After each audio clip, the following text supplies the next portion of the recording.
네, 성도 여러분 하루 동안 평안하셨습니까? 2023년 1월 20일 금요일 새벽 기도회를 시작하겠습니다. 우리 함께 기도하시겠습니다. 참 좋으신 하나님, 은혜를 감사드립니다. 오늘도 저희에게 새 날을 허락해 주셔서 참으로 감사드립니다. 주님께서 저희에게 불어주신 그 생명의 호흡으로 살아 숨쉴 수 있게 하여 주시고, 또 오늘도 하루를 시작하면서 하나님의 그 꿀송이보다 더 단 말씀을 우리가 볼 수 있게 해주셔서 참으로 감사드립니다. 하나님께서 기록된 이 성경 말씀을 통해서 우리의 삶 속에서 말씀하실 때에 그 말씀 속에서 우리가 하나님의 음성을 들을 수 있게 하여 주시고, 또한 우리의 삶을 잘 해석해 나가며 또한 주님께서 원하시는 대로 살아갈 수 있도록 주님 저희를 이끌어 주시옵소서. 하루하루 늘 감사할 수 있게 하여 주시고, 죄인을 품으시는 그 예수님의 놀라우신 사랑을 닮아가는 우리가 될 수 있도록 주여 우리를 다듬으시고 우리를 이끌어 주시옵소서. 그렇게 하실 줄 믿으며 우리 주 예수 그리스도의 이름으로 감사드리며 기도드립니다. 아멘. 네, 오늘 저희들에게 주신 하나님의 말씀은 마태복음 9장 9절부터 17절까지 말씀입니다. 마태복음 9장 9절부터 17절까지 말씀 봉독해 드립니다. 예수께서 그곳을 떠나 지나가시다가 마테라 하는 사람이 세관에 앉아있는 것을 보시고 이르시되 나를 따르라 하시니 일어나 따르니라. 예수께서 마태의 집에서 앉아 음식을 잡수실 때에 많은 세리와 죄인들이 와서 예수와 그의 제자들과 함께 앉았더니 바리새인들이 보고 그의 제자들에게 이르되 어찌하여 너희 선생은 세리와 죄인들과 함께 잡수시느냐. 예수께서 들으시고 이르시되 건강한 자에게는 의사가 쓸데없고 병든 자에게라야 쓸데있느니라. 너희는 가서 내가 긍휼을 원하고 제사를 원하지 아니하노라 하신 뜻이 무엇인지 배우라. 나는 의인을 부르러 온 것이 아니요 죄인을 부르러 왔노라 하시니라. 그때 요한의 제자들이 예수께 나와 이르되 우리와 바리새인들은 금식하는데 어찌하여 당신의 제자들은 금식하지 아니하나이까. 예수께서 그들에게 이르시되 혼인집 손님들이 신랑과 함께 있을 동안에 슬퍼할 수 있느냐. 그러나 신랑을 빼앗길 날이 이르리니 그때에는 금식할 것이니라. 생배 조각을 낡은 옷에 붙이는 자가 없나니 이는 기운 것이 그 옷을 당기어 헤어짐이 더하게 됨이요 새 포도주를 낡은 가죽 부대에 넣지 아니하나니 그렇게 하면 부대가 터져 포도주도 쏟아지고 부대도 버리게 됩니다. 새 포도주는 새 부대에 넣어야 둘이 다 보존되느니라. 아멘. 네, 참 좋으신 우리 주님의 크신 은총이 우리 토론토 한인장로교회 모든 분들에게 오늘도 함께 하시기를 주님의 이름으로 축복합니다. 오늘은 어제 말씀에 이어서 마태복음 9장 9절부터 17절까지 말씀 우리가 나누는데요. 이 말씀 나눌 때에 하나님께서 우리에게 깨닫게 하시는 은혜를 허락해 주시길 소망합니다. 어제 말씀에서 예수님께서는 가버나움에서 중풍병자를 치유해 주실 때 죄사함을 선포해 주셨죠. 그 이후에 예수님께서는 그곳을 떠나셨고요. 오늘 본문 9절 보시면 지나가시다가 마테라 하는 사람이 세관에 앉아있는 것을 보시고 그에게 말씀하시죠. 나를 따르라 라고 말씀하십니다. 마태는 이스라엘 사람들에게 세금을 징수해서 로마에 상납하는 세리였습니다. 당시 세리들은 정해진 세금보다 더 많은 세금을 부과했습니다. 그래서 이에 따라서 그들은 남은 금액을 착복하게 됐고 착복하게 됨으로써 부당한 수익을 올렸습니다. 그래서 세리는 사람들에게 손가락질 받으면서 죄인 취급을 받았죠. 당시 세리는 두 종류가 있었다고 합니다. 첫 번째는요, 갑바이라고 불리는 세리인데요. 이 갑바이는요, 수입세를 받는 혹은 또 일반세를 받는 그런 일반적인 세리였고요. 그리고 또 모케스라는 세리가 있는데 이 모케스는 세관에서 관세를 받는 세리였습니다. 그러니까 기록에 따르면 일반세를 거두는 갑바이보다 세관에서 관세를 받는 모케스가 더 악질적으로 과도한 세금을 사람들에게 부과했고 이에 따라서 더 많은 부를 추구할 수 있었다고 합니다. 예수님께서 마태를 부르실 때 마태가 어디에 앉아 있었습니까? 네, 그렇습니다. 세관에 앉아 있었죠. 마태가 세관에 앉아 있었다는 것을 볼 때에 마태는 갑바이가 아니라 모케스라는 것을 알 수가 있고, 이것은 마태가 사람들에게 더 많은 비난을 받은 악질적인 세리였다라는 것을 알 수 있게 하는 대목입니다. 예수님께서는 바로 이렇게 죄인이었던 마태를 제자로 부르시죠. 예수님께서 마태를 제자로 이제 부르시자 마태는 예수님의 부르심에 즉각적으로 순응했고요. 이어서 마태는 예수님을 집으로 초대했죠. 초대해서 자기의 집에서 예수님과 함께 음식을 먹었습니다. 그때 누가 함께 합니까? 많은 세리와 죄인들이 함께 하였다라고 기록이 되어 있는데, 여기서 세리는 아무래도 마태의 동료였겠죠. 이제 갑바이보다 모케스였을 확률이 큰데요. 그렇다면 이 세리와 함께 했던 죄인들은 어떤 사람들이었을까요? 최근 신학자들 사이에서는 이 죄인들은 이제 이자를 받고 돈을 빌려주는 대금업자와 같은 사람들이었을 가능성이 크다, 이렇게 추정을 하고 있습니다. 그러니까 한마디로 여기 모여 있는 사람들이 사람들에게 겁박을 하든지 아무튼 사람들의 돈을 좀 이렇게 뜯어내는 그런 사람들이었다라고 보여집니다. 율법에서는 고리대금을 금지하고 있었는데, 그러니까 이 죄인들은 율법에서 금지한 것을 행하는 한마디로 죄인들이었습니다. 그래서 바리새인들이 봤을 때 예수님께서 이들과 함께 식사를 하는 것이 못마땅하게 보이는 것은 당연지사입니다. 그래서 이제 볼멘 소리를 하죠. 그러자 예수님께서 이렇게 말씀하십니다. 12절에서 13절입니다. 12절 보시면요.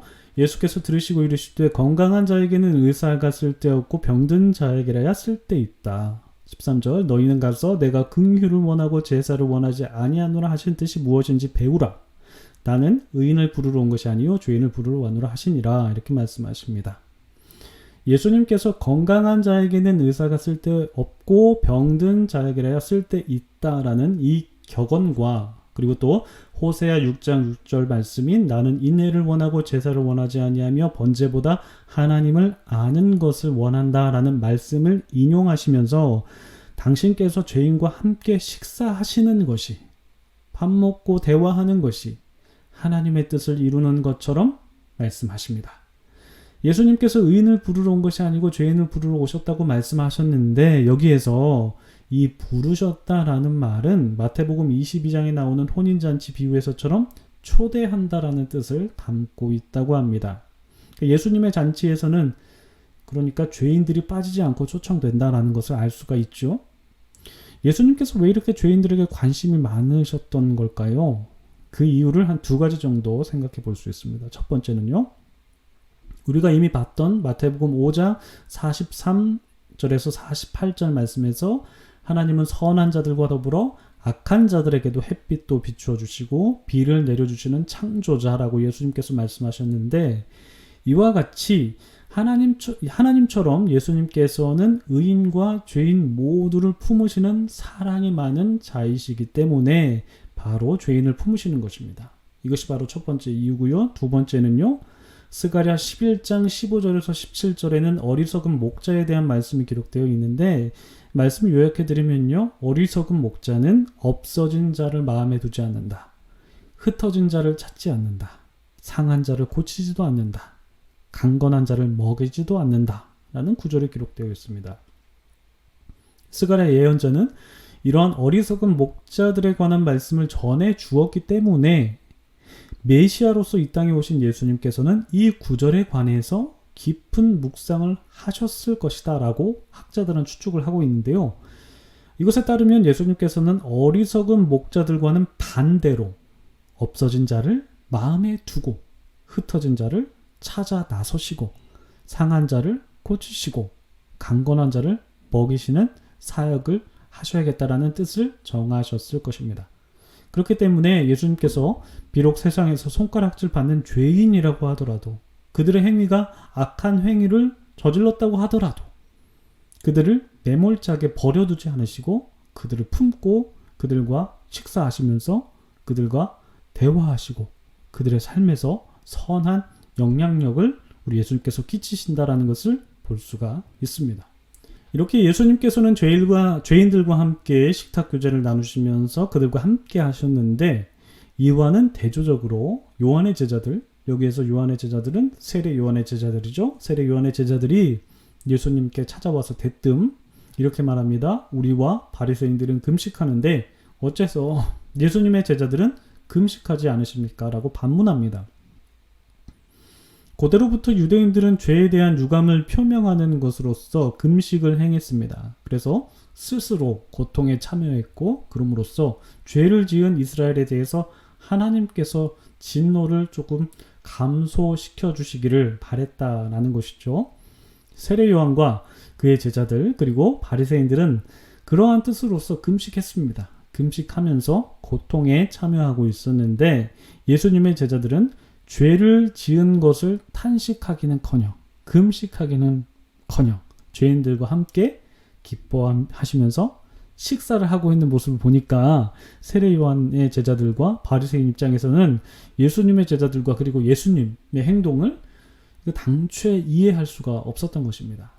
이에 대해서 예수님께서 어떻게 말씀하십니까? 15절부터 17절에 이렇게 말씀하십니다. 예수께서 그들에게 이르시되 혼인집 손님들이 신랑과 함께 있을 동안에 슬퍼할 수 있느냐? 그러나 신랑을 빼앗길 날이 이르리니 그때는 금식할 것이다.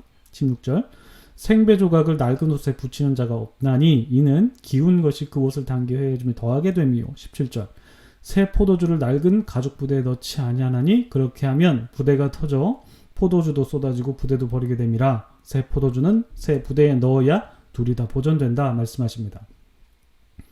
그러니까 예수님께서 말씀하시는 것은 혼인집 손님들이 신랑과 함께 있을 때 슬퍼할 수 없지 않습니까? 그런 것처럼 제자들이 예수님과 함께 있을 때는 슬퍼하는 것이 아니라 기뻐해야 되는 것이 옳다. 훗날 나중에 신랑이 빼앗기는 날이 오는데, 그 날이 무엇이냐면 바로 예수님께서 십자가에 달려 돌아가시는 날인데, 바로 그때에는 금식하게 될 것이다 라고 말씀하죠. 그러니까 이 말씀을 하시고 생배 조각을 낡은 옷에 붙이는 자가 없는 것처럼 새 포도주를 낡은 가죽 부대에 넣지 않고 새 부대에 넣어야 됨을 말씀하셨는데, 이 말씀은 새 것과 옛 것이 양립할 수 없다는 것을 의미합니다. 그러니까 이 말씀이 금식 논쟁 중에 하신 말씀이죠. 그렇기 때문에 이 금식 논쟁의 맥락에서 이 구절을 읽으셔야 되는데, 그러니까 금식은 죄를 자복하면서 하나님께 용서를 구하는 오래된 방법 중에 하나였습니다. 예수님의 사역하는 그 당시 말이죠.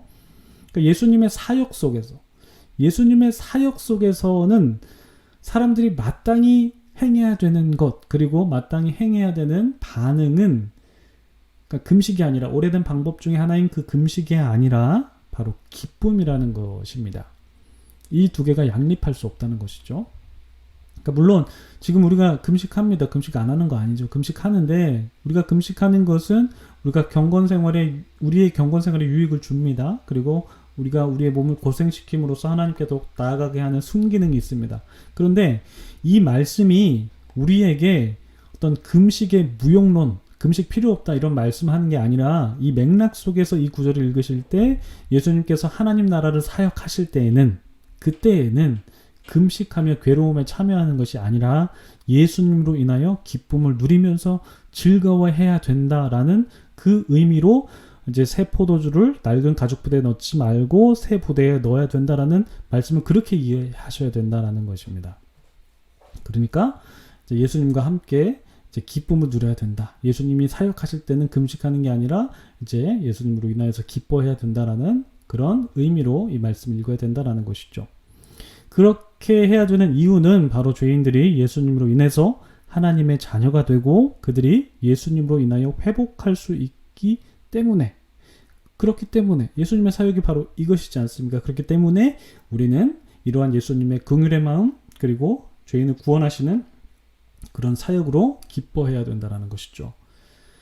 여러분, 우리는 예수님으로 인하여 하나님의 자녀가 되는 복을 누리게 되었습니다. 우리가 하나님의 자녀가 될 수 있었던 이유는 하나님의 사랑과 긍휼을 베푸시는 예수님의 은혜 덕분입니다. 그래서 우리는 그 사랑에 힘입어서 주님을 찬양하고 기뻐해야 함이 마땅할 줄 믿습니다. 또한 우리도 예수님을 닮아서 주와 같이 사랑을 베푸는 자가 되어야 할 것입니다. 그 사랑을 누리시고 또 그 사랑을 전하시는 우리 모든 토론토 한인장로교회 성도님들 다 되시기를 주님의 이름으로 축복합니다. 주신 말씀 기억하시면서 함께 기도하시겠습니다.